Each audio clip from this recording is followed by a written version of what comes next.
Auzubillahiminash-shaytanir-rajim. Bismillahir-rahmanir-rahim. Amna Noor is here, students. I hope so you all are fine. Today, the topic that I am going to discuss is how plasmodium gets into the blood of man. Students, हम लोग discuss कर रहे हैं कि malaria किस तरह से होता है। ठीक है, हम लोगों ने मलेरिया का कोर्स बायोलॉजिकल मेथड को यूज़ करते हुए फाइंड आउट कर लिया था। उसमें हमने देखा था कि प्लाज्मोडियम मेन कोज है मलेरिया के स्प्रेड का। ठीक है, तो अब हम लोग देखेंगे कि ये जो प्लाज्मोडियम है ये किसी आदमी के ब्लड में आया कैसे। ठीक है, अब नेक्स्ट बायोलॉजिकल प्रॉब्लम हमारे पास जो थी वो ये है कि how Plasmodium get into the blood of man, कि एक आदमी के ब्लड में प्लाज्मोडियम कैसे आया। ठीक है, बायोलॉजिस्ट के पास जो पहले से मौजूद ऑब्जर्वेशंस थी उनमें था कि मलेरिया का कुछ ना कुछ ताल्लुक मार्शी एरियाज से है।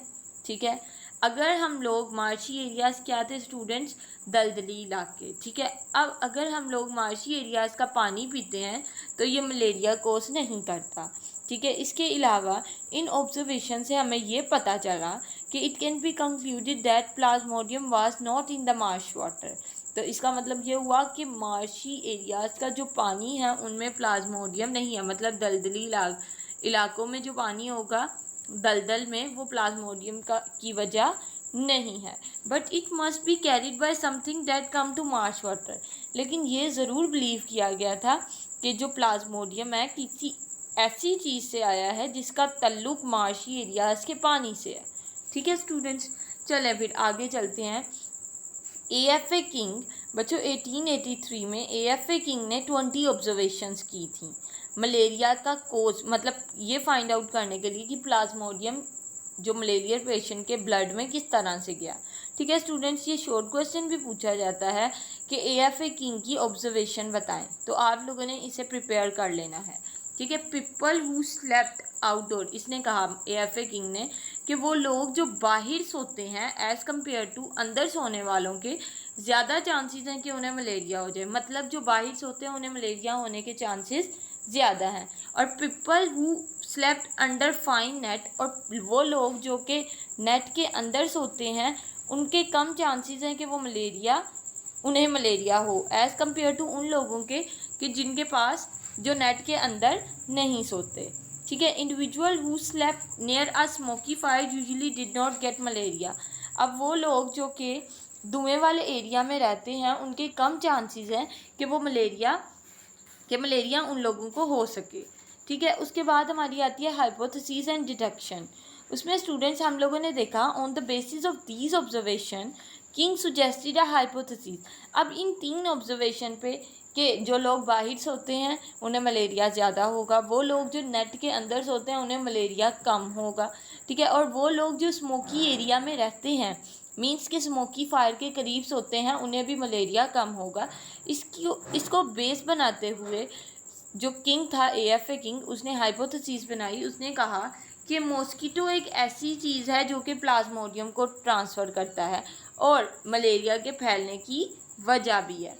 ठीक है, फिर उन्होंने इसी हाइपोथेसिस से डिडक्शन ड्रॉ की। उसने कहा कि अगर ये बात है कि मॉस्किटो प्लाज्मोडियम ट्रांसफ़र करता है तो if plasmodium are involve in the spread of malaria then plasmodium should be present in the mosquitoes.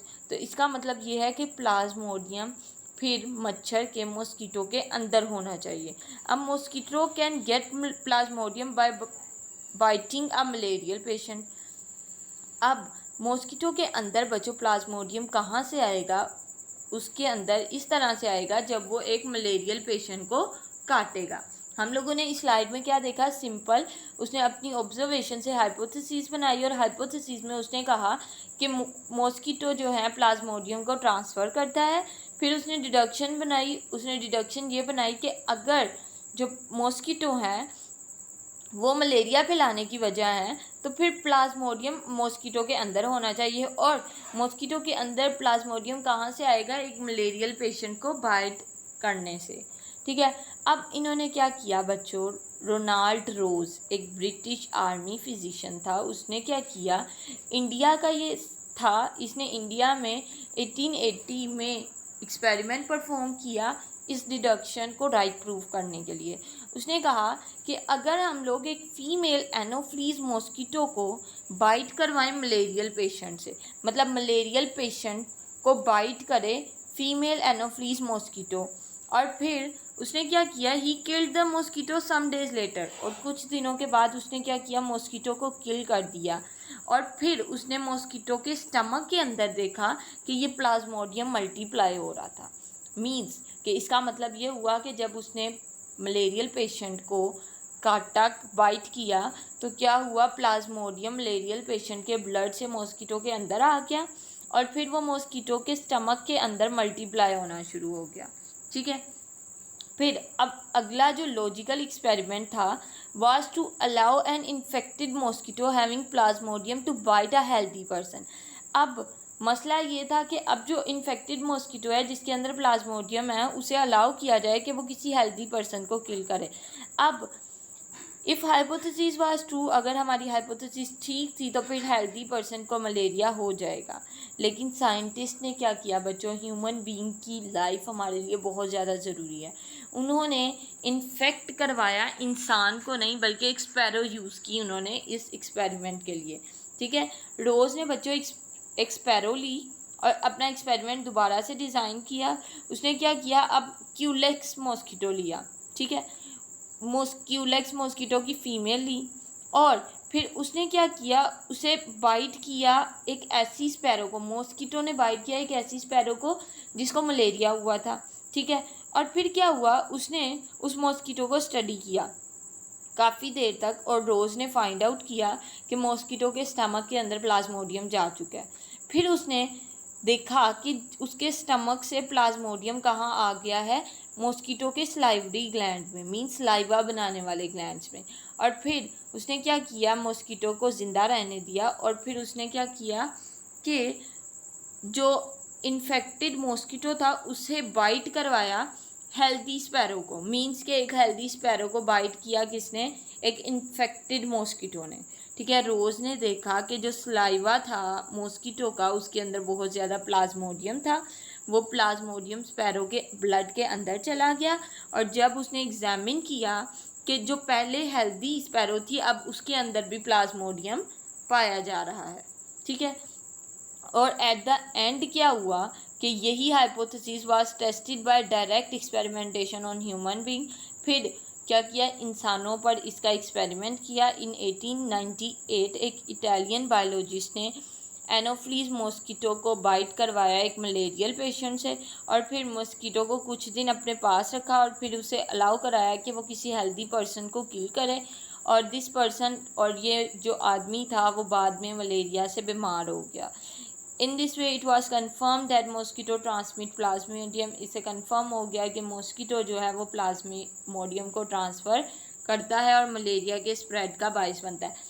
अब इस डायग्राम से, ये जो मैंने इतनी लंबी आपको स्टोरी सुनाई है, दोबारा से बताने लगी हूँ कि रोनाल्ड रोज था बच्चों, उसने क्या किया, एक ये क्यूलेक्स मॉस्किटो लिया, इस क्यूलेक्स मॉस्किटो को बाइट करवाया ये जो स्पैरो थी बीमार थी मलेरिया से। ठीक है, और जब इसने इसे इन्फेक्ट करवाया, बाइट करवाया एक बीमार स्पैरो को, तो क्या हुआ, प्लाज्मोडियम क्यूलेक्स के मॉस्किटो के अंदर चला गया, उसके स्टमक के अंदर मल्टीप्लाई हुआ। ठीक है, फिर उसके स्लाइवरी ग्लैंड में आ गया। फिर इस मॉस्किटो ने एक हेल्दी स्पैरो को काटा, बाइट किया, तो क्या हुआ, कुछ दिनों बाद वो हेल्दी स्पैरो भी बीमार हो गई मलेरिया से और जब उसके ब्लड को देखा गया तो उसके अंदर प्लाज्मोडियम मौजूद था। ठीक है, फिर नीचे देखते हैं, जब उन्होंने सेकेंड एक्सपेरिमेंट इंसानों पर किया तो उन्होंने एनोफ्लीज मॉस्किटो को कहा कि वो बाइट करे एक ऐसे आदमी को जो मलेरिया से बीमार है और फिर कुछ दिनों बाद उन्होंने एनोफ्लीज को बाइट करवाया एक हेल्दी पर्सन के ऊपर और जब बच्चों हेल्दी पर्सन के ऊपर करवाया तो कुछ दिनों बाद हेल्दी पर्सन भी डाई, उसकी भी डेथ हो गई। मीन्स डेथ नहीं हुई, वो बीमार हो गया मलेरिया से। ये था स्टूडेंट्स हमारा एक्सपेरिमेंट। उम्मीद है कि आप लोगों को ये समझ आया होगा। If you don't understand you can ask me in the comment section. Thank you so much. अल्लाह हाफिज़।